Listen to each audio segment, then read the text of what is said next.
لكن السيسي جه وهد كل الانفاق اللي كانت شريان حياه لاهل غزه وبتوصل العائلات ببعض. ولو انت بتقول ان الارهابيين كانوا بيجوا من الانفاق والسلاح بيدخل سينا، مش عارف ليه بيدخل سينا، المفروض يخرج منها ليهم عشان هم اللي بيحاربوا، بس تعالى نقول كده انهم خرجوا من الانفاق، فجروا السجون وعملوا اللي عملوه وقت الثوره. يا جماعه سينا معزوله تماما عن مصر، ومحدش يقدر يدخل من سينا لبقيه مصر من غير ما يعدي من طريق او طريقين بس، واللي مسيطر على الطرق دي هي القوات المسلحه. فلو احنا قلنا ان هم الارهابيين دخلوا من غزه لمصر وفجروا السجون وهربوا المساجين، فده معناه ان انت بتشتم وتقول القوات المسلحه مش رجاله والارهابيين عدوا منهم. فعيب يا جماعه، عيب نقول الكلام ده، لان اهل غزه مش محتاجين يدخلوا السلاح من عندهم لينا، بالعكس هم محتاجين السلاح من عندنا ليهم. وبغض النظر عن تدمير السيسي للأنفاق شريان حياة أهل غزة، وما اكتفاش بكده لكنه هجر أكتر من 100,000 إنسان من أهالي رفح المصرية، وبعد تهجير ال100,000 دول هد كل بيوتهم ومزارعهم.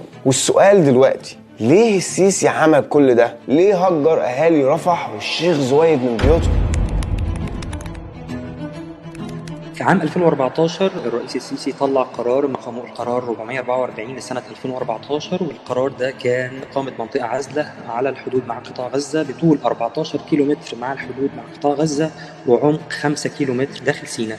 المنطقة دي شاملة تقريبا مدينة رفح بس، لكن في سنة 2021 السيسي جد علينا وعمل قرار جديد، والمنطقة دي زادت وشكلت مناطق أكبر بكتير عشان تشمل المساحة دي كلها بدل المساحة دي بس. خدوا بالكم دي قرارات بتتنفذ من 2014 و2021، يعني وقت ما كانت بتتنفذ كنا مش فاهمين ايه اللي بيجرى، وليه اهالي سينا بيتهجروا، ليه 100,000 انسان بيتهجروا. لم يكتفي الرئيس بهذا القرار، لكن جه في سنة 21 وطلع قرار تاني، قرار 420 لسنة 2021، كان بيتكلم عن بقى مش مساحة 79 كيلومتر مربع، لكن قرابة 2700 كيلومتر مربع تقع ضمن مناطق محظورة ومناطق ممنوعة لها قواعد منظمة، وبتمنح وزير الدفاع حتى مش الرئيس صلاحيات شبه إلهية. ما اعتبر وقتها واحنا اعتبرناه انه هو حالة من عسكرة سيناء بشكل كامل لأسباب مش مفهومة، حتى احنا اطلقنا مخططات غامضة. يعني ايه الفكرة؟ الغريب في المسألة انه كان في حالة من الهستيريا في بناء جدران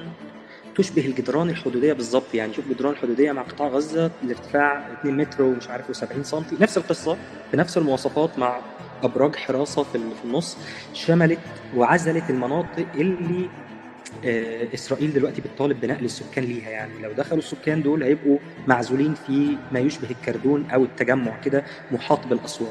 ليه في جدران حدودية بتتبني في وسط سيناء يا جدعان؟ ليه أهالي رفح والشيخ زويد بيتهجروا من بيوتهم؟ ليه السيسي طلع وسمح بالمظاهرات اللي احنا ما بنقدرش نعملها في مصر بقالنا 10 سنين؟ ليه سمح بيها بشرط وغرض التفويض؟ ليه عايز السيسي تفويض؟ عايز يبيع سيناء زي ما باع تيران وصنافير، ولا عايز يعمل ايه الخنزير ده؟ جرايد أمريكية كتير بتتكلم على إن السيسي بيتعرض عليه فلوس وإغراءات كتير عشان يوافق على دخول أهل غزة وتهجيرهم لسيناء. السيسي طلع ورفض وقال لأ وبتاع، بس يا جماعة كم مرة السيسي طلع قال حاجة وعمل عكسها؟ ولا في أي رغبة ولا إرادة لحكم مصر. أتقدم لكم معلنا اعتزامي الترشح لرئاسة جمهورية مصر العربية. اصبروا وستروا العجب العجاب في مصر.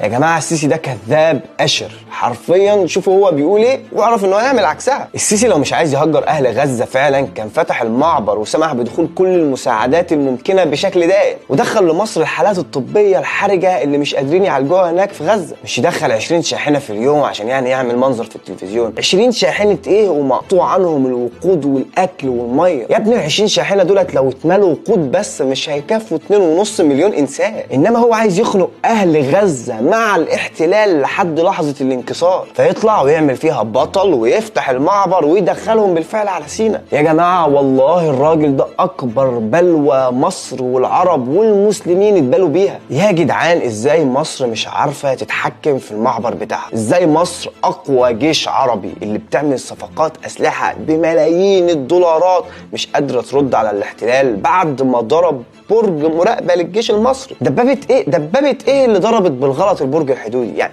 بتحنا يا جدعان. مش بقول لك يلا نحارب عشان فينا كتير ما عندهمش كرامه وبيتحججوا باقتصادنا الميت اللي الراجل ده اصلا هو اللي موته. لكن يا اخي رد قوي وقاطع انك هتفتح المعبر وهتدخل مساعدات انسانيه بشكل دائم، وان اي تعدي على المعبر يعتبر تعدي على مصر. مش يطلع وزير الخارجيه يقول لك اسرائيل ضربت المعبر وفي 4 عمال مصريين اتصابوا. يا اخي جاتها نيله، دخل ميه واكل وقطن وشاش وبنزين الله يكسفك. ده امريكا بعتت اسلحه ب 14 مليار دولار لاسرائيل بكل بجاحه ومحدش قدر يفتح بقه. جاتك نيله لا منظر ولا كرامه ولا فهم، ومعرسين وطالعين يبهرونا بازاي مصر بتقود العالم وازاي مصر بتجيب اجواء. انا عارف ان احنا كلنا عايزين نحس بنشوه الوطنيه واننا في دوله ليها سياده ومكانه وكلامنا من دماغنا، بس اقسم بالله ما حصل، والمهزأ ده مخلينا كلنا من غير كرامه. يا جدعان الراجل ده لازم حد من رجاله جيشنا اللي لسه عندهم شرف يخلصنا منه ومن شره. يا جدعان والله تحرير القدس ما هيحصل غير بتحرير القاهره من الاحتلال المحلي الوسخ اللي كتم على صدورنا. واتمنى كل اصحاب الرعشه الوطنيه الكدابه يروحوا يشوفوا رفح راحت فين، ويروحوا يشوفوا الراجل ده مودينا لفين، بدل ما ينطلقوا عليا في الكومنتات زي الكلاب يهوهوا ويتهموني بالتخوين. هم اللي بيدعموا خاين وواقفين في ظهره لحد ما هيضيعنا ويضيعه. مع السلامه. أتجدني وبقوة أيضا داعم وبشدة كل الجهود اللي هتبذل من أجل إيجاد حل لقضية القرن في صفقة القرن. والناس للأسف اللي اتكذب عليهم بدل المرة 200 مرة بيسارعوا لتلقف الأخبار دي وبينسوا إن هم اتضحك عليهم بدل المرة مرات، ولسه عندهم قدرة على إن هم يصدقوا إن بيكذب عليهم بنفس الحماس وبنفس القوة.